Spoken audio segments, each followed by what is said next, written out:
मेरो पीडालाई अरूले कसैले पनि लेख्दिँदैन, त्यो मैले आफैले लेख्न पर्छ, तब न वास्तविक भोगाइ हुन्छ। मेरो पीडालाई अरूले लेख्यो भने त्यो त खालि अनुभूति गरेको मात्रै भयो, त्यो कल्पना गरेको मात्रै भयो। मैले जुन जातीय उत्पीडनको पीडा भोगेको छु त्यो मैले आफैले उतारेँ भने वास्तविक पीडा चाहिँ त्यहाँ देखिन्छ। वास्तविक उत्पीडन चाहिँ उत्पीडित वर्गले नै लेख्न पर्छ, तब मात्र समाजको यथार्थ चित्रण चाहिँ बाहिर आउँछ भन्ने लाग्छ मलाई।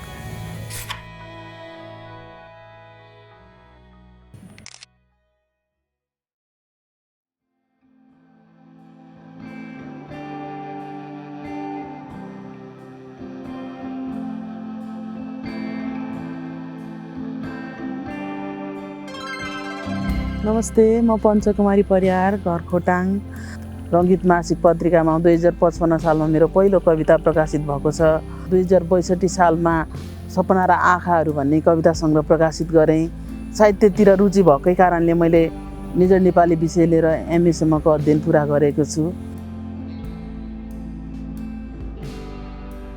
साझा प्रकाशनको 100 वर्षको इतिहासमा पहिलोचोटि दलित महिलाको कविता प्रकाशित हुने सौभाग्य त्यो मैले पाएँ। जुठी भन्ने कविता सङ्ग्रह प्रकाशित भयो। त्यो जुठी भन्ने कविता सङ्ग्रह पूर्वाञ्चल विश्वविद्यालयको पाठ्यक्रममा बिएको अध्ययन भइरहेको छ।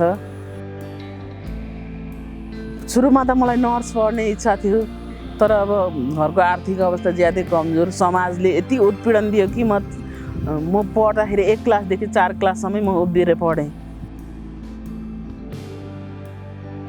हाम्रो बुवा आमाले कपडा सिलाउनुहुन्थ्यो, तर कपडा सिलाए बापत त्यसबाट पैसा आउँदैन थियो। वर्ष दिनभरि काम गरे बापत 2-4 पाथी अन्न दिनुहुन्थ्यो। पैसाको अनुहार देख्नलाई अर्काको घरमा मजदुरी नै गर्न जानुपर्ने, धान रोप्न जानुपर्ने, कोदो रोप्न जानुपर्ने, यस्तो दुःख गरेर पढेको हो मैले। स्कुल लेभल सिद्धिएर म निमाविमा टिचिङ गर्दाखेरि पञ्चदो बाटो भन्ने बजारमा सँगै गएको टिचर र मैले चिया खाँदाखेरि मैले ग्लास माझ्नु पर्ने अवस्था भयो। त्यस पछाडिदेखि ममा एकदम विद्रोहको भावनाहरू जाग्न थाल्यो। के आर्थिक, सामाजिक, राजनीतिक सबै क्षेत्रबाट उत्पीडन सहिसकेपछि मलाई एकदम पीडा बोध भयो।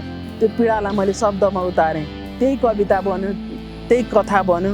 म साहित्यकारै बन्छु भन्ने मेरो त्यस्तो सोच थिएन, तर लेख्दै जाँदा मेरो शब्दहरू मेरो भावनाहरू कविता बन्यो, कथा बन्यो। एउटा कवि हुनुको नाताले समाजको यथार्थ चित्रण मात्रै उतार्ने होइन, त्यसलाई चाहिँ समाधानको बाटो पनि के हुनसक्छ। समाजमा जातीय उत्पीडन छ, भेदभाव छ, त्यो सहेर बस्ने जे छ त्यही उतार्ने भन्दा पनि अगाडि कसरी बढ्ने, समाजलाई रूपान्तरण कसरी गर्ने भन्नेतिर केन्द्रित भएको छ आजसम्म मेरो रचनाहरू चाहिँ। मेरो कविता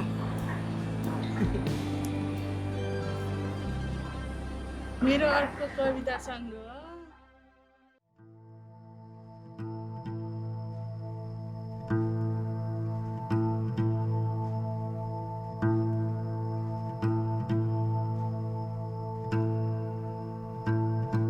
कविताको शीर्षक छ बादल, छोरी र म। चाँदनीको सुरम्य रातमा आकाशको एक छेउमा सेतो बादलको थुप्रो देखि कपास जस्तो न्यानो, कपास जस्तो बादलको न्यानो थुप्रो धेरै सिरक बन्यो, केही बिछोना बन्यो, अलिकति तकिया बन्यो। अन्यास मेरो मौनता चिर्दै मेरी सानी छोरी चिच्याउँदै उठी, आमा जाडो भयो। बादलको न्यानो सिरक न म छोरीलाई उडाउन सक्थेँ, न आँगालोले मात्रै न्यानो पारिरहन सक्थेँ। आकाशको चन्द्रमा बिस्तारै विलिन भइरहेछ, बादलको न्यानो थुप्रो सुस्तरी विलिन भइरहेछ। म स्वयं बनिरहेछु चिसो, ऊ झन् चिसिँदैछ हिउँ जस्तै। एकैछिन अगाडिको न्यानो अनुभूति क्रमशः चिसो रातसँगै चिसिँदै कठाङ्ग्रिँदै मरिरहेछ, चिसिँदै कठाङ्ग्रिँदै मरिरहेछ।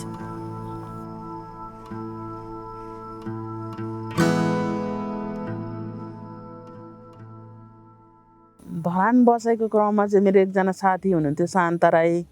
त्यति बेलाको जमानामा फोन थिएन, फोनको सुविधा थिएन। हामीले चाहिँ चिठी पठाइ गरेर साथी बनाउँथ्यौँ। मेरो साहित्यको उहाँ असल पाठक हुनुहुन्थ्यो। सबै काम आफैले गरेर मलाई चाहिँ उहाँले कविता चाहिँ सुनाउन आग्रह गर्नुहुन्थ्यो। अहिले उहाँहरू मेरो फोन सम्पर्कमा हुनुहुन्न, फेसबुकमा हुनुहुन्न। बेला बेलामा उहाँहरूको फोटो हेरेर चाहिँ याद गर्छु म उहाँहरूलाई। यदि उहाँहरूले यो भिडियो हेर्नुभएको छ भने मलाई फेसबुकमा रिक्वेस्ट पठाउन अनुरोध गर्दछु। उहाँहरूसँग म फेरि पनि जोडिन चाहन्छु।